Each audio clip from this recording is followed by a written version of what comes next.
What's good with YouTube? You already know Big Flocka with a convict's perspective, and I'm gonna smash, dash, and slide on through a little bit of energy. Please hit the like, subscribe, comment, and do all those things to help support this channel, and hit that bell notification for future fire content. So, about 2 months ago, around June 5th, June 6th, an alleged San Francisco gang leader was convicted for several crimes, including racketeering and murder. Now, what's so interesting about this case is I've never seen anybody on a street gang level have that much control and power and that much authority. You know, this was the MS-13 gang in San Francisco, who have a working relationship with all other Sureño barrios. But this one was operating a little bit different compared to most Sureño hoods. You may have a president or a leader and all that stuff, right? But at the same token, you also have a group, usually a collective, that also has just as much pull or palabra within the hood. This individual, Elmer Gordo Rodriguez, was found guilty of conspiracy of 2 counts of murder in the aid of racketeering, 1 count of attempted murder in the aid of racketeering, and 1 count of use of firearm in furtherance of a crime through his role in the MS-13 20th Street Clique. Now, he faces a mandatory life sentence, right? And authorities say he will not be sentenced until next September. Now, they say Rodriguez was the leader of the 20th Street Clique and ordered the murder of suspected rival Norteño gang member Jorge Martinez back in 2017. Now, Martinez was celebrating his birthday with his son on March 17 at the Warriors game in the Mission District, right? Heading to a bar. MS-13 gang members were also present at the same bar. Rodriguez ordered a Clique member to murder Martinez. When Martinez left the bar, he was followed by an MS-13 Clique member and shot to death. Rodriguez was additionally convicted for ordering the murder of fellow member Giovanni Pee Wee Alvarez on May 25th, who he and other Clique members believed to be working with law enforcement. 2 things wrong I see with that. 1, believed. You have to have full 100% confirmation. The second part, the individual was with his son. In addition to all this, right, Rodriguez, Edwin Muerte Alvarado Amaya, and Kenneth Necio Campos lured Alvarez to a car where they drove him to Bernal Heights Park, where they hacked Alvarez to death with a machete, striking him in the face and torso.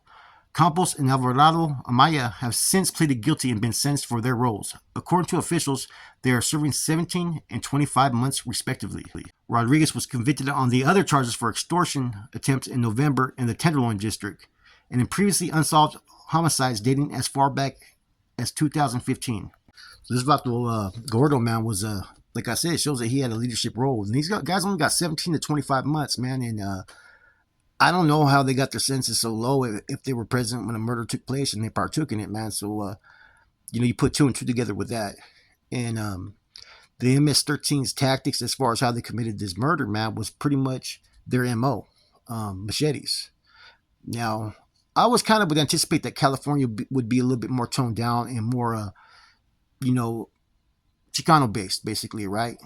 And this group is going back to the same tactics that you see out there in, you know, El Salvador, Honduras, and whatnot.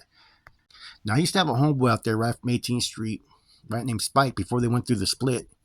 Now, half his homeboys became Sureños, half of them Norteños, right? But the interesting thing about San Francisco is you have all kinds of Latinos from different areas, Honduras, Salvador, Nicaraguans. You know, it's not just all Mexicans, right? And I remember when I was kicking back with some vatos from 11th Street back in like 92 when Detective Hams jumped out on us, man. And these dudes were, man, when we were getting stopped, right, they were telling the dude, one of the dudes from 11th Street, man, like how he got caught with a grenade at his house. And they had all kinds of crazy shit going on. And it was a trip because where we were posted at was by some pink apartments. And there's nowhere to run. So when you're caught slipping out in the streets in Frisco in some areas, man, you know, there's no place to go. Now, the funny thing about this 11th Street is they eventually became Sureños. But I was actually kicking with these cats before they even became Sureños. You know, and they were pretty cool, man. My boy Spike knew a lot of cats out there. Willie Martinez, man. He eventually moved to San Jose, and his brother Chinito, Leo, was from Mas Locos. So, yeah, I had a long, extensive rapport with these cats. And I guess there was also 13 other members that got indicted in this case. And it was everything from fucking murder, attempted murder. Sentences ranged from 3 years to as high as 25 years. You know, so a lot of people got caught up in these indictments. Now, I was discussing earlier in the video, man, about how these gangs kind of were able to coordinate and work together, which was kind of interesting with all the upstate Sureños. And I think it's because of how outnumbered they were, and it was kind of very strategic. Yeah, you got the Sureños in San Jose. I think they pretty much operate more independently with the in the county. But you got cats from like I said, man, from like San Bruno, San Fran, connected with Vallejo, Richmond, connected with Concord and Oakland, even Hayward, even Livermore. So they had like a cohesive unit to where they were kind of unified and working together, because I think the odds were against them, man. I think it really worked. Um, them committing criminal activities, business ventures, and whatnot. And if you really take a step back, the way that they were operating and proceeding was smart. I'm saying? Seriously, if you really look at it, man, they were doing things that was not expected that could happen. Now, Richmond's always had a lot of Sureños. San Francisco was hit and miss back in the days, right? It's traditionally more Norteños, but the Sureños, man, they out there, holding their own from time to time. In all other areas. Vallejo has a lot of Sureños as well. And so these other cities used to thrive upon that. And it kind of helped build up like Concord and, um, other surrounding areas. San Bruno is pretty deep with Sureños, man. So years ago, you wouldn't hear about all these type of cases. And San Jose has such like I said, don't get it twisted. The Norteños still, in my eyes, and that's not just because I'm being biased, because, this is, what's in my heart. They still have fucking Northern California. You know what I'm saying? But the Sureños have been able to have a footprint in certain areas where they've been able to basically congregate and establish fucking barrios and whatnot, right? And that was never on the table back in the days. I think the big homies, right, for a time period when they were going through all that shit with the indictments, it kind of faltered a lot of things, man. And I think that's what kind of fucking offset things, because when the Carnales were out from 92 to 97, they had a lot more influence on the streets. And one of the things they used to push was to deal with the Sureños. NF will take care of all the mob activities, right? Let the hoods take care of everything. Later on, the NF started to involve these Norteños and barrios and whatnot in regimental activities. Therefore, it became more about money. And what ended up happening, less attention was being put on the Sureños.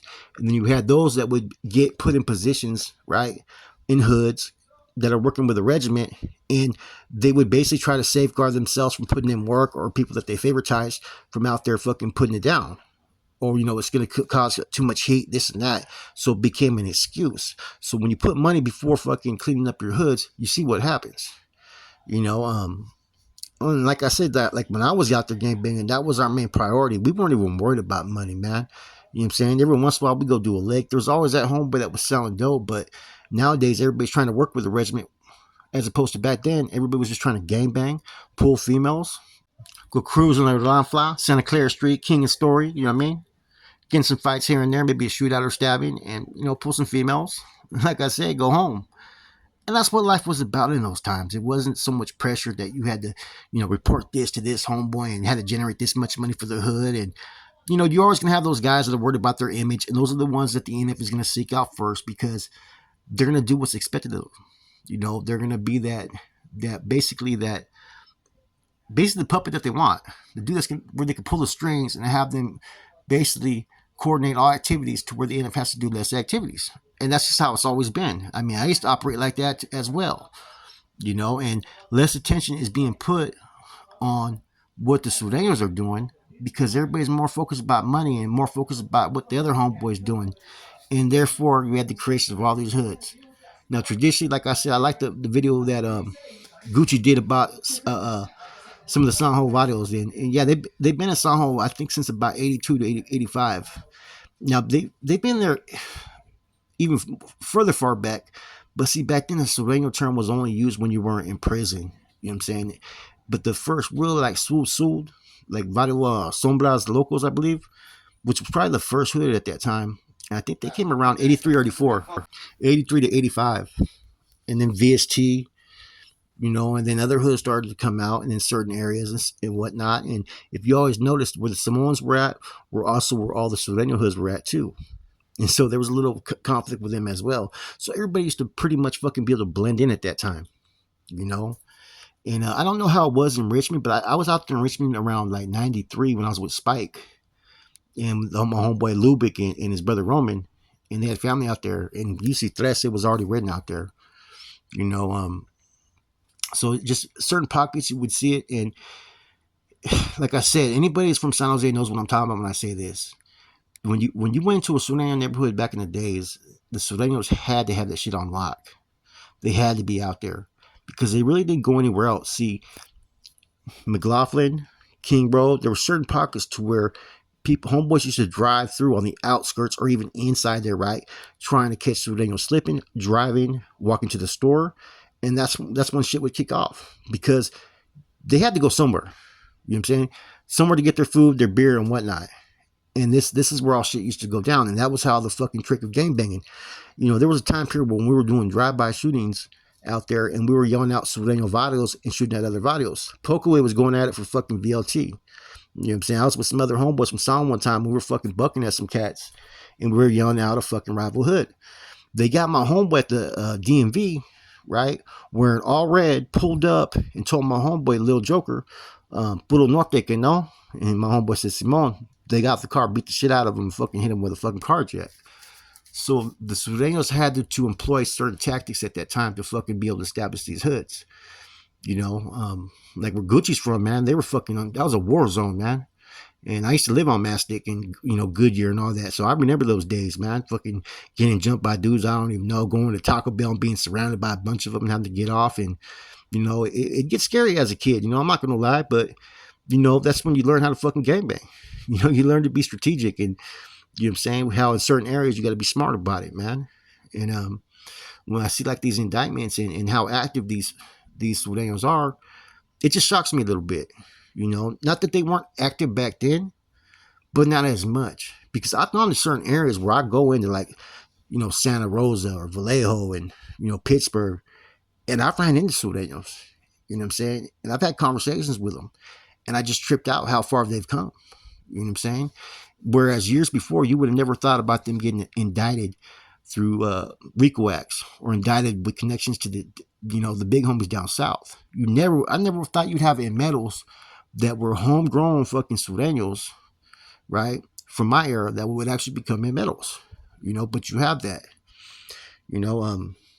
But this indictment, like I said, is interesting because this Vato had so much pull and authority that he was able to call certain individuals to fucking hit off his palabra. Anyways, this is Flacco Convict's Perspective. I hope everybody has a positive, blessed day, man. Keep it pushing, keep it striving. You already know what I'm going to do. I'm out.